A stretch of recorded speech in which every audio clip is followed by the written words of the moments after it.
Hi everyone, welcome back to my channel. So I hope you guys can hear me. I am in a little bit of a different setting, which I will talk about at some point.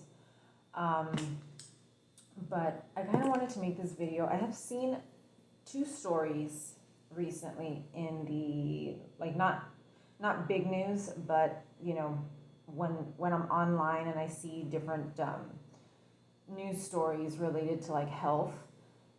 And I have seen two stories recently about chronically ill people in Canada who have decided to just end their lives instead of struggling to find the resources that they need. If if that sounds kind of weird to you, I think it is. So in Canada, it is legal. I don't know what to call it. I don't know what they call it. Like it's not end of life care, but it's like, I guess, assisted suicide. I don't know. Euthanasia. Let's call it euthanasia. It's apparently legal now in Canada, and they seem to have loosened the requirements for, I guess, for qualifying. And there's a lot of controversy behind it. Because the first story that I had read, and I might have done a video on it, I can't remember if I did or not. The first story that I had read was somebody that had, I think she had multiple chemical sensitivity or mast cell disease, something like that. And she was looking for a place to live, which, if you have a disease like that, you're sensitive to everything. You're sensitive to chemicals, you're sensitive to toxins, you're sensitive to a lot of stuff, and it can cause allergic reactions. You feel really sick. So she was looking for a place to live through the government there. You can find a place to live paid for by the government, but they didn't have a place that was suitable for her. And so she opted for euthanasia instead, which is, I think there was sort of an outcry with her story, because people were saying if she would have been able to find adequate housing, safe housing, clean housing for herself, she'd still be alive. There was no reason for her to say, okay, I'm going to die because I can't find a place to live. But instead of struggling with her health condition, in an apartment that was aggravating her symptoms, she just decided it was easier to just no longer be here anymore. And this recent story was similar. It was a woman who was, I think, chronically ill, or she had ongoing health issues, and she needed care. She needed constant care. I think she needed like an assistant or someone in her home regularly. And I guess she was struggling to find one, something like that. She was struggling to find live-in care or I think someone that could provide the adequate amount of hours for care. And so she opted for euthanasia as well. And so I think this has raised a lot of questions about whether, Canada's being way too lax when it comes to the euthanasia situation, that they're just kind of letting people like just do it for whatever reason. But it also raises the question of, money, because in both of these cases, the person was, in every case, because Canada has socialized health care, right? The government pays for your health care. And so both of these people needed ongoing care, probably for the rest of their lives, and it's pretty expensive, right? Housing is very expensive. Having a caregiver, like a live-in caregiver, is extremely expensive. So, there's a lot of people that are saying, well, Canada's making their rules for euthanasia very lax because at the end of it, they're saving a lot of money. For each person that ends their life, they're saving all that money because all of their healthcare costs are paid for by the government. So we don't have that here in the United States, and a lot of countries don't have that. We have euthanasia in cases of, I think it has to be very, very specific, certain types of cancers. I think brain tumors are one of the most common, where they will allow you to end your life on your timeline, because it's terminal anyways. So, and they want to save you the pain for that. But you also have to go to certain states, I think, to be able to do that. It's not every single state in the United States. But it's nothing like what's going on in Canada right now.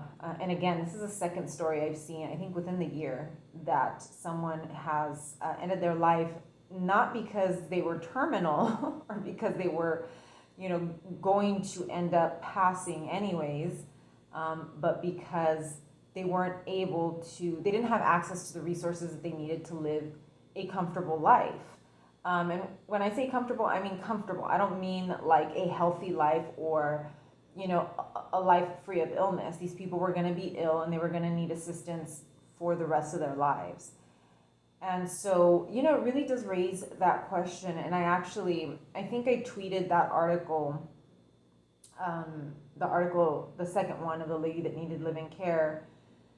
And I said something to the effect of, when the United States catches on to how much money this can save them, it's gonna become legal here as well. We don't have socialized healthcare. The thing we do have is Medicare, which is a type of socialized healthcare for seniors and also for some people who are disabled. It's very difficult to qualify for it. So in that sense, the US is saving money because they make it hard for people to qualify. But I think in the coming years, especially with long COVID, they're gonna start seeing, there's going to be it's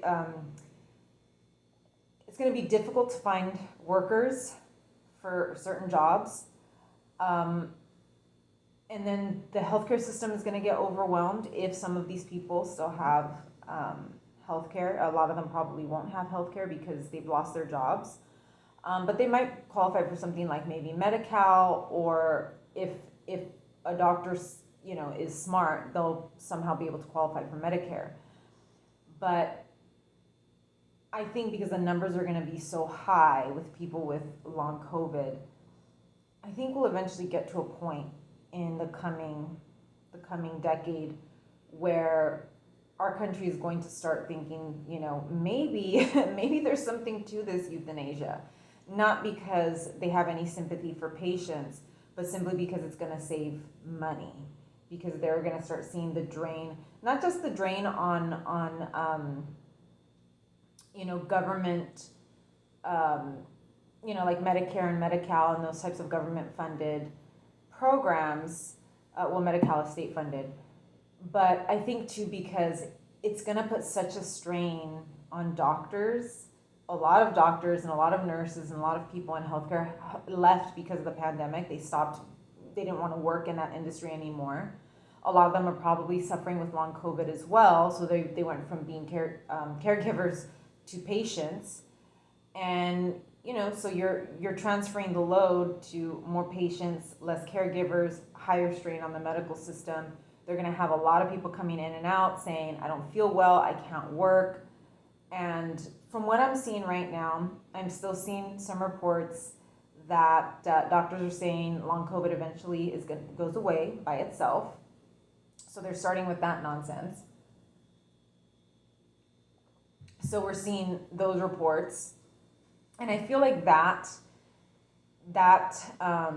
narrative is going to, it's going to be what doctors are going to run with, because they always find something, the easiest thing, and they run with it. So right now we're starting to hear doctors saying long COVID will eventually go away on its own. It may take a while, but it'll go away on its own. It doesn't. It probably gets worse over time. If it's anything like Lyme disease or ME/CFS, it's just going to get worse over time, or it's just going to linger for a very, very long time. But that's the story that I'm hearing, and I'm seeing that, on social media, where people are sharing their stories of long COVID. They're being told by doctors it eventually will go away on its own. Patients are looking into alternative therapies like HBOT, plasmapheresis, things like that, to see if that helps their condition. But, I'm seeing that same narrative. A lot of the COVID clinics in the US, because they're starting to pop up here and there, not that many, I'm seeing people complaining a lot about those as well. People with long COVID saying, I was sent to this long COVID clinic and it's not helping. They do like the bare minimum, because that's just kind of how it works in the US. It's like, oh, do exercise or do this. There's no actual treatment. It's just like explaining things to you and, maybe saying get some exercise or get some rest. So I do think that, Canada, because of their socialized medicine, I think they're just seeing that this is a cost cutting. So it's a very easy way to cut costs, is just to give people the option to end their life for whatever reason. And from what I'm seeing, the rules in Canada are pretty lax because you can't just end your life because you can find housing, right? That does not happen. I think even in other countries where euthanasia is permitted, it has to be for something pretty severe. Like I saw a documentary recently on a woman, I think Belgium, I think euthanasia is legal in Belgium, and she had a very treatment resistant type of depression, and she had done everything to treat her depression. She just couldn't get it under control, and she opted in the end to end her life. But she wanted to do it in a peaceful manner, surrounded by family, knowing the date and time. And so they kind of go through all of that in this documentary. And I think they even show when the doctor shows up. But to me, that's, again, that's someone that is suffering and that has done everything to end this suffering or to help themselves, and they just weren't able to. That's not the same as someone that can't find housing and someone that doesn't have access to live-in care or an adequate amount of live-in care.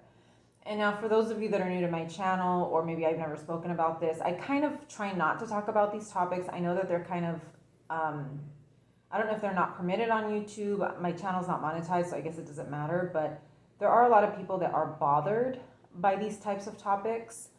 I am definitely pro euthanasia. I do believe that patients should have the right to end their lives, especially if they have tried everything that they possibly can to get better. I do believe that patients should have the right to end their lives.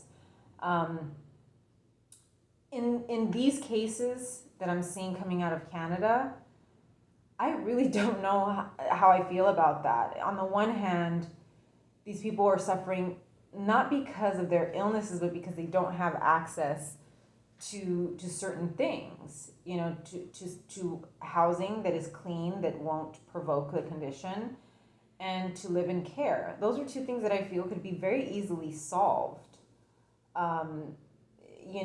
If, say, this woman found an apartment that was clean and that was not going to provoke her symptoms, but they didn't accept government funds.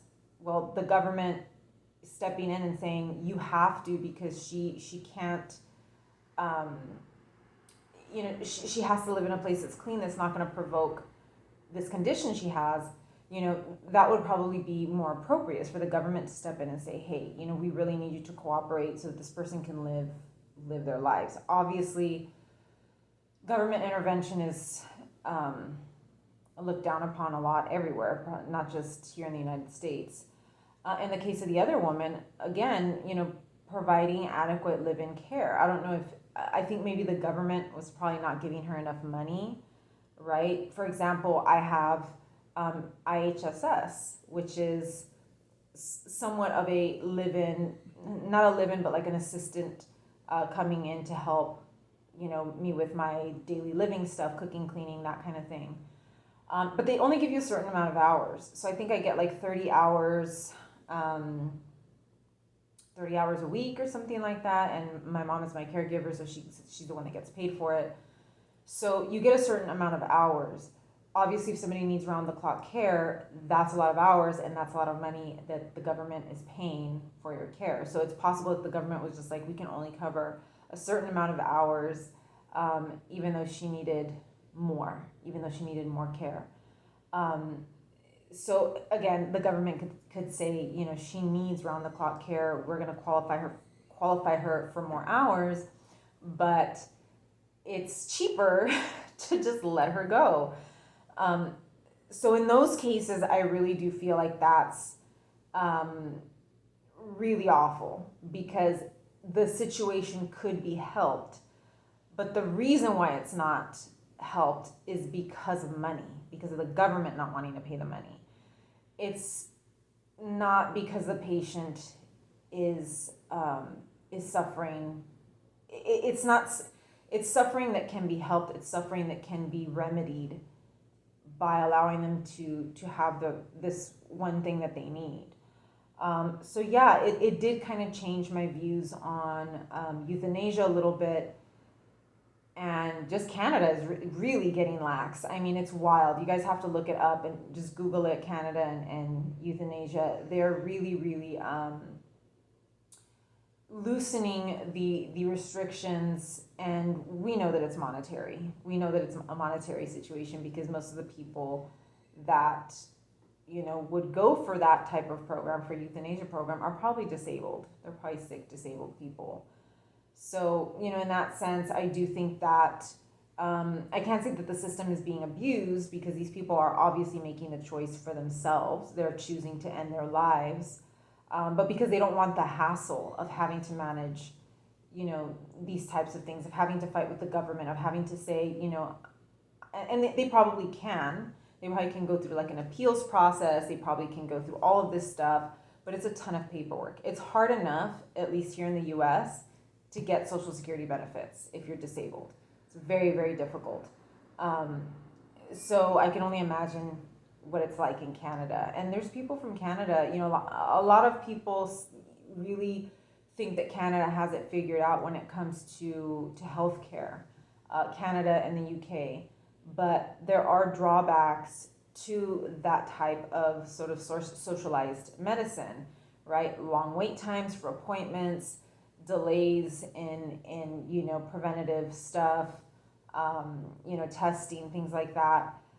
So yeah, it can be hard. I'm currently actually in Mexico getting some medical stuff done, and today I saw three Canadians at the clinic that I'm at right now. And there are a lot of Canadians that come down here to this area in Mexico, during the winters in Canada. They come down here. They come down here and get medication. They come down here and get medical care.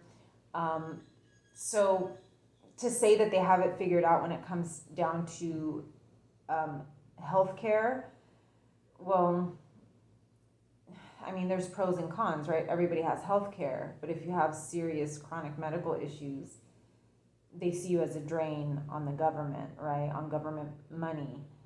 So I'm not surprised. I'm not surprised that they have started to loosen the rules when it comes to euthanasia. It's kind of sad to me though, because I really think, like I said, I people have a right to end their lives for whatever reason. And that's the way that I feel. People should be able to end their lives for whatever reason they want. But not because of the government, right? We're not doing this to help the government. You're doing it for yourself. If you feel like I'm very, very sick, there's nothing that I can do anymore. I've run out of all of my options. And yeah, I mean, that's a perfectly good reason to end your life. I don't think it should be because the government doesn't want to pay for your housing, or because the government doesn't want to pay for, live-in care, or that to me is just, they're subjecting people to more suffering. Therefore, that person is like, okay, my only other option is to end my life. And the government is just very that gets into some very weird territory for me, when the government is kind of sort of pushing people, kind of nudging people to kind of be like, oh, well, maybe I shouldn't be alive anymore. It does seem like the government is doing that. It's kind of giving them that little push to go to that extreme in a way. So yeah, I just wanted to talk about this. I don't know if I have any followers from Canada in here. I would really be interested to hear what you guys have to say. in the comments if you've heard about these programs. I forgot what it was called. I think it's called MAID, I think. The MAID program, MAID. I forget what it stands for. And that's the program to help you end your life. And so I would be really interested in hearing from Canadians about this program. Do you know anybody that has used it, or do you know anybody who's considering it? I'm sure we're going to hear a lot more stories from Canada about this, especially given COVID and how long COVID is sort of unraveling at this point. We're going to see a lot more participants in the MAID program, I imagine. So just wanted to talk about that. Let me know in the comments what you think, and I will see you in the next one. Take care.